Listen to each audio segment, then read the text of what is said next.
а за нелегалните градинки во кои што децата изучува верска настава и за кои во јавноста изминатиот период на големо се дебатираше. Во студиото на Телевизија 24 на оваа тема ќе разговараме со Мерсиха Смајловиќ од Легис. Добар ден за вас. Добар ден за вас. И Драги Змијанац Мегеши. Добар ден и за вас. Пред првото прашање, Мерсиха, ќе почнам со вас. Дали и кои права на децата во ваков случај се нарушени? Значи, за кои права на децата се нарушени во нашата држава постојат институции кои што со документ би требало да излезат и да кажат што конкретно е нарушено, а веќе видовме денеска дека се огласија ресорните министерства. Значи, не би сакала да бидам во функција како потпарол на институцијата, значи на Сдруженијето Пчела кое што е послучено, но во овој случај јас сметам дека не се прекршени правата на децата, повеќе можам да кажам дека социјалните мрежи беа премногу груби кон овие деца и кон нивните родители, сметајќи дека ако сте припадник на некоја верска заедница или ако своите деца ги учите да го негуваат својот идентитет кој што во суштина е и нели јазик, нација и религија, дека вие правите нешто лошо. Напротив, повеќе можам да зборам кои правницата беа нарушени во однос на тоа како социјалните мрежи, како граѓаните реагираа на ова, отколку во самата институција, каде што просветниот инспекторат не забележа, а ние што можевме да видиме од сликите, условите во таа институција се каде подобри од тоа што го има во државните градинки во истата општина. Да, се ипак стануваше збор за градинка која не е регистрирана и која што од аспект на безбедност исто така беше посочено дека треба да се испита случајот. Значи, инспекторатот кога ги зема во вид сите нивни документи, бидејќи јас немам увид во документите на Сдруженијето, утврди дека тоа воопшто не било нели градинка, тоа беа зборовите на инспекторатот кои што ги слушавме пред почетокот на оваа емисија, каде што нема тип на едукација. Можеби сега овој случај ќе покрене што Сдруженијата имаат право да работат. Можеби како зборам од според Законот за Сдруженија на граѓани и фондации, каде што не е регулирано кои надлежности ги имаат Сдруженијата, каде програмите, бидејќи неформалното образование во Република Македонија нема кровна институција која што треба да води грижа што се учи или што не се учи. Но моментите кои што вие ги наведувате спорни, за жал беа само некои слики кои што беа злоупотребени од Facebook страната, каде што родителите дале одобрение, бидејќи се огласија и родители на тие деца на своите профили. Она што беше нарушено и така и што мене најмногу ме боли како припадник на исламот е што верските обреди кои што децата ги покажуваат на државен празник, значи децата облечени во друга облека кои што се вртат околу Кјаба, е државен празник во Република Македонија, тоа е Курбан Бајрам, каде што го празнуваат тој ден, беше во некои медиуми дочекано со многу погредни зборови. И фактички беше прикажано некако на некој начин му се судеше на исламот, дали исламот кога го практикуваат деца представува некој култ кој што треба да го осудиме или представува идентитетска обележа на тие деца, зашто тие деца се малтене муслимани, од тоа не бегаат.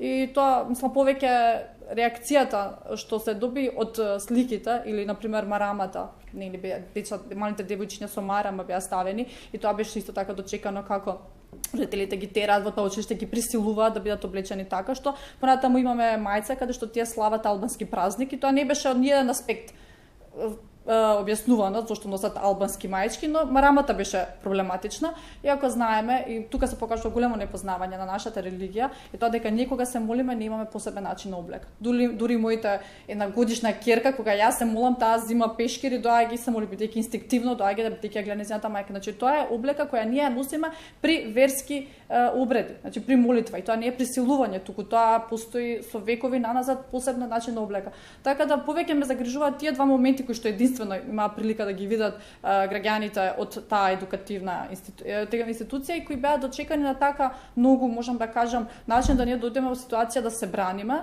а при тоа ние од исламската заедница не добивме поддршка, можеби медиумите ја скратија нивната изјава, но во еден случај не дојде како бранители на тие институти кои што се воспоставени, тоа е аджилакот и молитвата, кои што се столбови. Змијанат се нарушени или са детските права? Еве тука зборуваме, Мерсиха зборува за само можеби еден ден во кој што бил празник, но што доколку постојано секојдневно се организира таа верска настава? Дали во тој случај се нарушени правата на децата? Прво да кажам дека предучилишните установи се воспитно-образовни, не религиозни институции и тие се под надлежност на Министерството за труд и социјална политика. Во овој случај, мислам, родителите се самоорганизирале и формирале здружение на граѓани со воспитувачи кои имаат искуство за работа со деца и одбрале форма на дневен центар, каде што покрај воспитно-образовната компонента и многу мал процент посветуваат и на верски практики. Она што е спорно во цела оваа ситуација, дали когнитивната зрелост на децата е соодветна да се почне на толку рана возраст. Меѓутоа, ако ја практикуваат децата религиозните обреди и практики во семејството, веројатно родителите сакале да го практикуваат тоа и во овој така наречен едукативен центар, кој е составен дел од Сдруженијето Пчела. Тоа што треба да се утврди, веќе просветниот инспектор во Министерство за образование е во тек, дали образовната програма соодветствува да се занимава ова Сдружение на граѓани со деца, а при тоа да нема сомнеш дека тука има скриен облик на радикализација, на екстремизам, на манипулација и злоупотреба на децата по било кој основ. Родителите јасно кажаа дека ова е нивно здружение, тие дури самите го финансираат. Јас бев денеска со моите колеги од детската амбасада Мегеше на лице место и имав пригода да ја видам, да го видам ова здружение кое функционира како здружение на граѓани. Тие имаат намера да аплицираат до Министерството за труд и социјална политика да добијат лиценца за градинка. За тоа дали ги исполнуваат критериумите и условите, треба да каже Министерството за труд и социјална политика. Она што исто многу е важно, дека децата беа злоупотребени на социјалните мрежи без превес и многу грди зборови и говор на омраза забележавме на социјалните мрежи врз основа на нивниот начин на облекување и облека. Генерално сакам да упатам апел дека луѓето не прават по тоа како се облекуваме, туку кои сме и како вредностен систем имаме како луѓе. Забележав голем анимозитет и исламофобија и судир на атеисти против агностици, против разни религии. Треба да ја тргнеме религијата да се изучува во религиозните објекти. Тука треба ИВЗ, МПЦ и Католичката црква да се произнесат, а Министерството за труд и социјална политика треба да гарантира дека воспитно-образовниот процес се изведе под нивна контрола.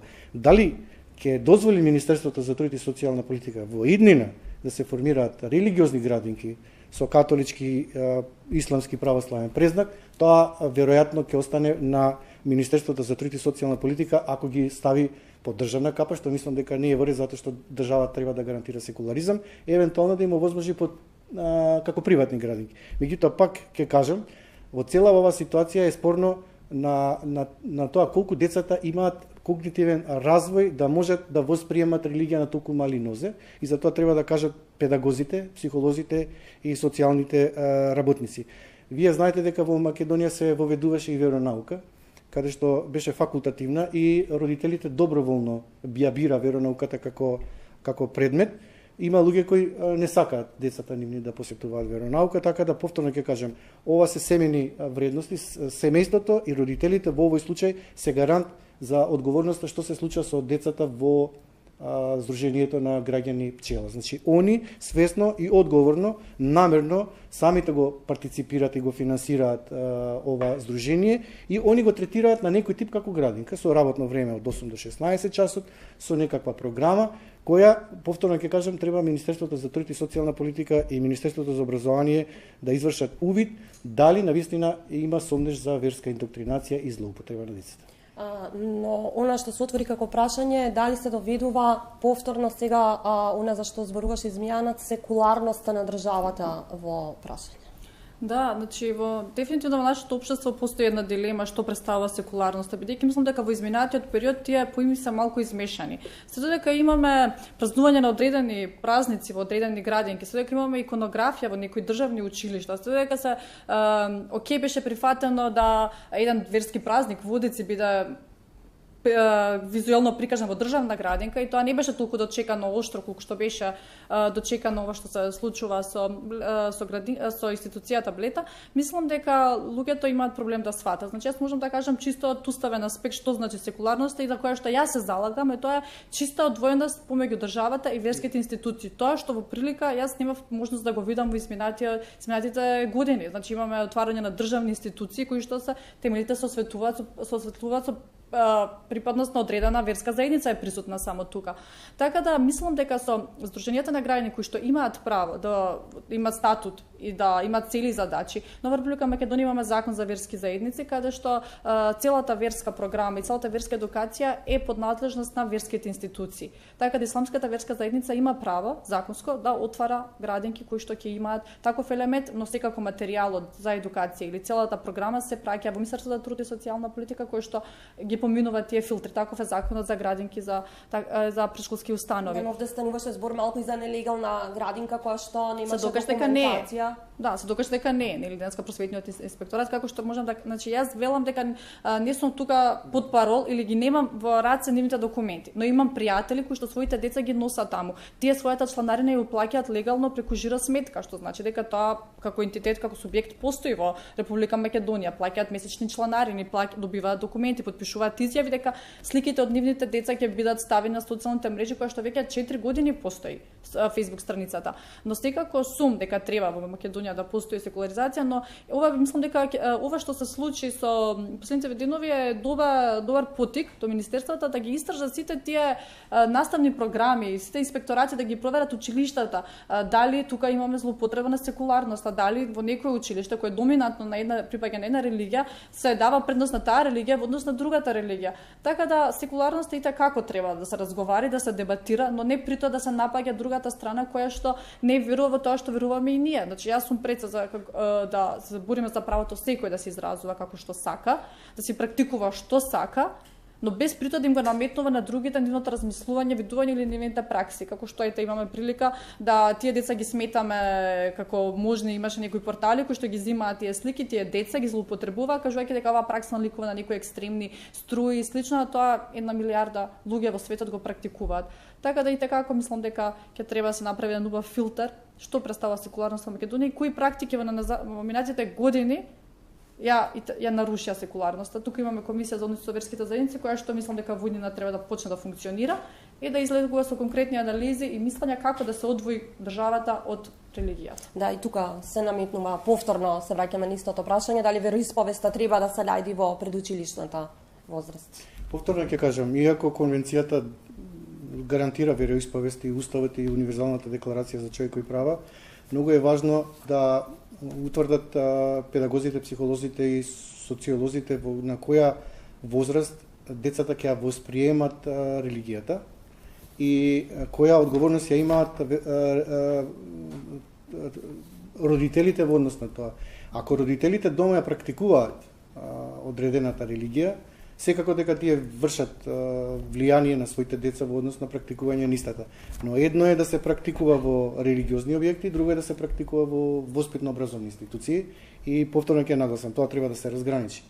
А ако ИВАЗ смета дека треба да отвори училишта за изучување на верата, тогаш треба тоа да се изведува веројатно во исламската верска заедница, во Македонската православна црква и во ако се формира нова форма на религиозни градинки, тогаш МТСП треба да се произнесе дали е соодветно децата да учат на посебни религиозни градинки, католички, православни или муслимански, и дали тоа планира да го финансира или тоа ќе биде под капата на приватна градинка, или пак, како што Мерсиха кажа, да се формира здружение на граѓани кои се незадоволни можеби од овие три официјални, да кажам, ИВЗ, МПЦ и Католичката црква, па си наоѓаат некоја форма каде што ќе ги практикуваат и дел од верските обреди во така наречени неформално здружување како што е овој едукативен центар во Газибава.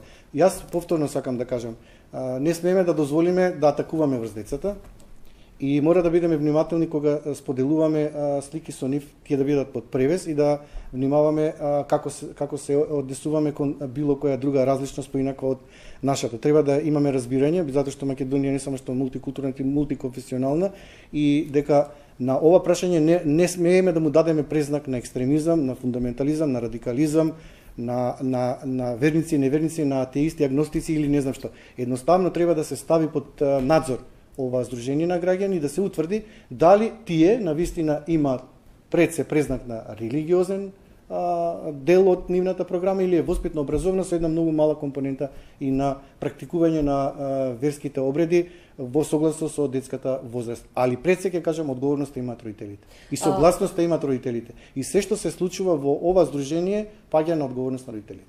Денеска МВР излаза со соопштение во случајот, па во еден дел се вели дека соочени со зголемени трендови за обиди за радикализација на младата популација. Постои ли вакво сознание кај вас како организации кои што сте натерани? Кај нас до сега нема дојава ни на СОС телефонот, ни некој да пријавил дека има обиди за радикализација на младите и во воспитно-образовниот и во неформалниот простор. Не знам од каде овие информации, веројатно, ние знаете, мигрантската криза веќе минува, имаше толку сомнеш во Македонија дека ќе се исламизира Македонија, дека ќе прими огромен број на бегалци, тие сите транзитираа од Република Македонија, мислам дека има само 4 баратели на азил. Значи, не Македонија е интересна за тој тип на действување, така да, веројатно МВР може има други информации, јас за тоа немам. Сите тоа што стои во реакцијата на МВР се некои современи трендови за кои што жал во Европа многу често се случуваат и не можеме да ги негираме, дека постојат такви процеси, но треба да разбереме дека Балканот не е тло за такви поместувања, бидејќи ние во Македонија, исламот во Македонија и практикувањето на оваа религија е стара повеќе од 7 века. Значи, ние имаме институции, имаме објекти верски кои што сведочат за постојањето на исламот многу подалеку. Така да мислам дека Балканот никогаш не ни подлегнувал на вакви струи, иако мислам дека од 2001 постојано се зборува за тие такви радикални моменти, струи, напади, но и да гледаме дека Балканот ништо се нема случајно и ден денеска Балкан останува како нешто да сведочи каде што функционираат нормално сите тие религии, ако си има своја минато со војната која што се случи во Босна и околу, но сепак можеби да, што вели господинот Драги, дека МВР има некои своји сознанија, дека нешто се случува, некои разбранувања, но она што јас сум дел од таа заедница и живеам во насобла каде што се наоѓа и самат Скотиниот центар Блета, ние не можеме да приметиме дека има некој такво вид на радикализација. Она што мене како родител најмногу ме загрижува се лошите услови во градинките и лошите услови во училиштата, каде што децата немаат двор да се играат, за разлика во оваа институција, во овој каде што има двор, дворовите се полни со ѓубре, оградите се испокршени. Значи, моментот не е тоа надлежност на МВР, тоа е надлежност на Министерството за труд и социјално, Министерството за образование, да ги посети сите тие институции, да види каде нашите деца учат и дали може да допринесе таквите лоши услови во тие училишта, да тие деца едноставно не сакаат да идат во училиште или некакви други девијации да се развијат кај нив. Но од радикализација мислам дека се зборува веќе 20 и неколку години во Македонија, а немаме никаков некој конкретен за среќа пример нека нешто се случило. Така да мислам дека МВР можеби би требало да излезе со една анализа, бидејќи споминува институции кои што работат на превенција и на радикализација, да конкретни бројки, статистики. Има ли соодветни механизми за да се превенира можеби таквата состојба? Па нели пред 2 години мислам дека повеќе неколку години се изгласа законот за учество и за потикнување во странски војски. Законот, каде што имаме и македонски граѓани кои што одржуваат затворска казна, бидејќи учествувале или потикнуле се учествува во странски војски, конкретно со војната во Сирија. Така да мислам дека тој закон имаше за цел да превенира, колку не знам, немам надлежности дали колку спречувања на движење низ границите успеала Македонија да спречи или не знам како, но дефинитивно тој закон исто така беше заради бегалската криза која што Македонија соочи, но 2017 година сме, бегалската криза помина, повеќе од 1 милион бегалци минани из Македонија. Не се случи ништо, така да ако имало некакви механизми на превенција, очигледно биле успешни. Јас би додал тука, Македонија, како што кажав, е мултикултурна и треба да се гради заедништво уште од најрана возраст, кај децата уште од градинка, основно средно училиште, преку програми каде што ќе бидат сплотувачки, каде што ќе бидат прифатливи за прифаќање на различните поинакви од себе. Градење култура за мир, градење култура за прифаќање на различностите. Градинката е идеална можност кај што децата ќе може да се спознаваат себе си и ќе може да градат едно заедништво. И навистина Министерството за труд и воспитувачите кои работат во градинките имаат многу благородна работа и мислам дека треба да се посвети повеќе на образование и воспитување, а пред се, а потоа и на другите потреби кои ги имаат децата. Колку е квалитативна таа програмата, која што и квалитетна мислев колку е програмата која што ја имаат сега? Она што морам да кажам, бидејќи работиме со градинките веќе 4 или 5 години во повеќе градови во Македонија, забележувам дека веќе родителите не прашуваат само дали моето дете денеска добро јадеше или добро спиеше. Значи прашуваат дали имале образовни содржини, забележуваат промени во воспитувањето кај детето, одредени животни вештини и навики, и морам да ги пофалам градинките дека навистина посветуваат внимание во однос на таа компонента. За условите во градинките, кои што кажам мерсиха, не сите градинки имаат навистина квалитетни услови за згрижување, чување и воспитување, што значи дека треба да се инвестира повеќе во буџетот. И она што морам да кажам, за решавање на проблемот со сиромаштија, неписменост, злоупотреба на деца и детскиот труд, градинката е идеална можност децата се отргнат од улиците и да се вклучат на време во градинките. Ние долго време заговараме дека е право време децата да почнат во градинка да биде задолжително од 3-та година и дека државата треба да отвори буџет за ранливи категории на деца кои не можат да идат во училиште, затоа што знаете дека листата на чекање на родители е долга во градинки. Градинките се пребукирани, наместо да бидат 20 до 24 се на 30 во една паралелка и воспитувачите не можат квалитетно да обрнат внимание на воспитувањето на децата и дека тука фокусот треба да го стави Министерството за труд и социјална политика ако сака да имаме квалитетно воспитување и згрижување во предучилишното образование. Каде најмногу се прекршуваат правата на децата со оглед дека вие ги исклучени деца од градинка. Значи деца кои се исклучени од градинка се потенцијални жртви на криминални банди, на злоупотреба на детскиот труд, деца кои ги гледаме секојдневно на крстосниците, деца чиј труд се злоупотреба, деца кои питачат и деца кои се занимаваат и ги подведуваат на проституција и на трговија со деца. Значи тука дури има организирани криминални банди кои тргуваат со децата. Значи има многу работа и треба тука навистина и Министерството за труд и социјална политика и образование, ако веќе е задолжително основното образование, првите 5 се најважни во свет, ние ако ги пропуштиме децата во првите 5-6 години и не ги вклучиме во градинка, сме пропуштили таа генерација да ја образуваме. Сиха нов бегалски бран и дали Македонија е подготвена за евентуално такво нешто? Мислам дека и тоа го имавме на последната апсолутно случување како Здружение Легис, кажавме дека ја следиме будно ситуацијата како на жариштата каде што војната не престанува, туку напротив се разборува, исто така и промените на политиките во Европската унија. Се повеќе членки на земјите на Европската унија кои што беа најголеми приматели на бегалците веќе одат кон рестриктивни мерки на промена на законите, каде што нагласа политиката станува не толку добре дојдена за бегалците.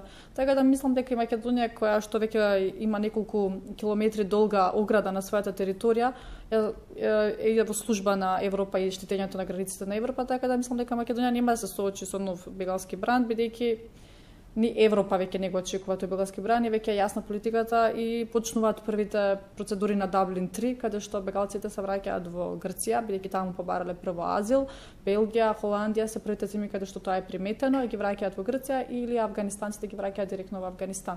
Така да веќе со сите тие политики се испрати таа една порака, но она што Македонија ќе го научи, мислам дека е како да се, ако се случи како да постапиме. Знаеме дека и повторно вчера изгледа таа фрапантна бројка од 65 непридружувани малолетни деца кои што се исчезнати. И секако Македонија има своја одговорност, да не забравиме дека 14 афганистанци кои што загинаа во април 2015, половина од нив беа малолетници. А со затварањето на бегалската рута Македонија повторно ја врати старата пракса, каде што бегалците чекорат пеш низ Македонија 7-8 дена, каде што повторно се мета на криминални групи, каде што повторно криумчарскиот бизнис цвета, бранејќи нешто што Македонија се врзала да го брани правата на бегалците.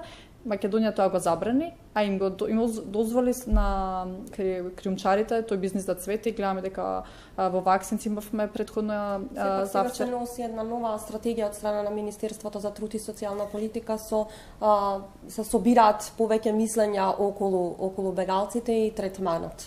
Да, беше интересна реакцијата на луѓето, како да едва чекаат нешто негативно да гледаат. Ова е втора стратегија. Првата заврши во 2015 година.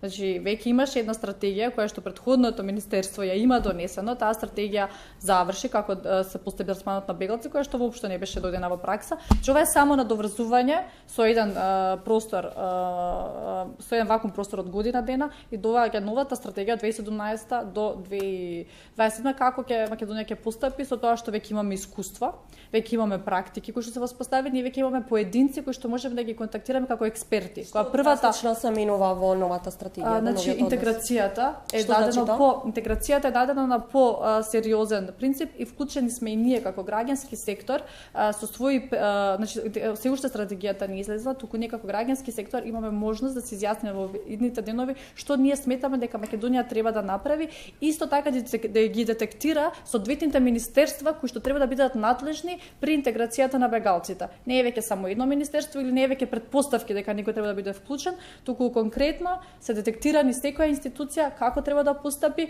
и се повикува на одговорност со закони и со правилници и како во секоја ситуација треба. Така да Македонија има капацитет, дефинитивно се покажа дека имаме експерти, така да мислам дека не е ништо страшно, не е дека ќе дојдат, милион помина, четворица остана, така да не е страшно. Важно, сакам да ја надополнам, Мерсиха, не само Македонија, сите земји во Европа треба да одговорат на три клучни моменти во овој бегалска криза. Прво, да се соединат семејствата.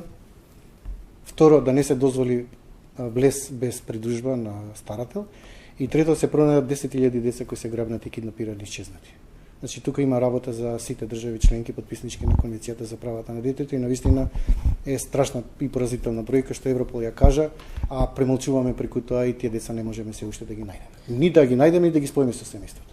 Ви благодарам за гостувањето во Дневникот на Телевизија 24. Благодарам.